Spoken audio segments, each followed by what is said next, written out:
രാവിലെ എഴുന്നേറ്റപ്പോൾ പോർക്ക് കൂർക്കിയിട്ട് വെച്ച് വരട്ടി കഴിക്കാനായിട്ടാണ് എനിക്ക് ആഗ്രഹം തോന്നിയത്. ഇത് കേട്ടപ്പോൾ നിങ്ങൾക്കും അങ്ങനെ തോന്നണില്ലേ? അപ്പോൾ നമ്മൾ വേഗം ചേട്ടനോട് പറഞ്ഞു, ചേട്ടൻ പോർക്ക് വാങ്ങി കൊണ്ടുവന്നു, കൂർക്ക് വാങ്ങി കൊണ്ടുവന്നു. പക്ഷേ ഇത്തിരി ടാസ്ക്കാണ്, ഇത്തിരി മെനക്കെട്ട പണിയാണ്. പക്ഷേ എന്നാലും നമ്മുടെ ആഗ്രഹം സാധിക്കേണ്ടേ? അപ്പോൾ നമ്മൾ രാവിലെ തന്നെ തുടങ്ങിയിരിക്കുകയാണ്. പോർക്ക് ചെറുതായിട്ട് ഇങ്ങനെ കുരുകുരാന്നരിയുക. അത് കഴിഞ്ഞ് നമ്മൾ വേവിക്കാൻ വെച്ചു. വിസിലടുപ്പിക്കരുത് കേട്ടോ. പോർക്ക് വെക്കുമ്പോൾ ഇങ്ങനെ വേവിച്ച് വേവിച്ച് വേവിച്ച് അങ്ങനെ സെറ്റാക്കണം. എന്നിട്ട് നമ്മൾ കൂർക്ക് ചെറുതാക്കി അരിഞ്ഞത് അതിലേക്ക് ഇട്ട് നമ്മൾ സെറ്റാക്കി കൊണ്ടിരിക്കുകയാണ്. അതൊക്കെ അവിടെ സൈഡിലിരുന്ന് വെന്തോട്ടെ. നമുക്ക് കുറച്ച് വെളിച്ചെണ്ണ ഒഴിച്ച് നമ്മുടെ സബോള വാട്ടിയെടുക്കാം. അത് നല്ല ഇതിൽ വാടണം. ഉപ്പൊക്കെ ഇട്ട് കുറച്ച് ഉപ്പിട്ടിട്ടുണ്ടെങ്കിൽ നമ്മൾ സിമ്പിളായിട്ട് വേഗം വാട്ടിയെടുക്കാൻ പറ്റുമെന്ന് പറയുന്നുണ്ട് കേട്ടോ.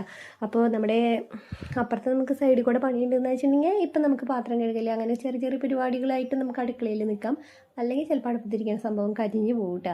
അത് കാരണം കൊണ്ട് ഇങ്ങനത്തെ ഐറ്റംസുകളൊക്കെ ഞാൻ അടുപ്പത്ത് വയ്ക്കുമ്പോൾ ഞാൻ ചെയ്യേണ്ടത് എന്താണെന്ന് വെച്ചിട്ടുണ്ടെങ്കിൽ സൈഡിൽ ബാക്കി പാത്രങ്ങൾ കഴുകാൻ അങ്ങനത്തെ സംഭവങ്ങൾ പരിപാടികളൊക്കെ ഉണ്ടെങ്കിൽ ഞാൻ ചെയ്തുകൊണ്ടിരിക്കും കേട്ടോ. ഇതിപ്പോൾ നമ്മുടെ ഒരു വിധമൊക്കെ സെറ്റായി തുടങ്ങി. ഇനി നമ്മൾ അടുത്തതായിട്ട് ഇതിലേക്ക് നമുക്ക് നമ്മുടെ മസാലകൾ ചേർക്കാം.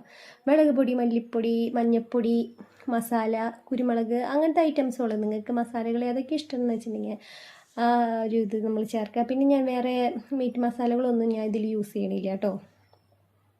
അത് സെറ്റായിക്കൊണ്ടിരിക്കുകയാണ്. അത് സെറ്റായി കഴിയുമ്പോഴേക്കും നമ്മളതിൽ പിന്നെ തക്കാളി നമ്മൾ ചേർക്കേണ്ടത് എങ്ങനെയാണെന്ന് വെച്ചിട്ടുണ്ടെങ്കിൽ ഒന്ന് ചൂടുവെള്ളത്തിൽ ഒന്ന് ഇത് സെറ്റാക്കിയിട്ട് അതിൻ്റെ തൊലി കളഞ്ഞിട്ട് ജസ്റ്റ് ഒരു എന്താ പറയുക ജ്യൂസ് പോലെ ആക്കി എടുക്കുക, അതിലേക്ക് ഒഴിക്കുക. അത് കഴിഞ്ഞ് നല്ല പോലെ മൂക്കണം കേട്ടോ. നല്ല പോലെ മൂത്തതിന് ശേഷം മാത്രം നമ്മൾ വേവിച്ച് വെച്ച് ഞാൻ എന്താ പറയുക തുണ്ട് വെള്ളം പോലും ഇല്ലാണ്ടിരിക്കും. ഞാൻ വെള്ളം വെന്ത ഇത് ഐറ്റം ഒരു അരിപ്പയിലാക്കി സെറ്റാക്കിയിട്ട് വെള്ളം മുഴുവൻ അതിൽ നിന്ന് പോയിട്ടുണ്ട് കേട്ടോ.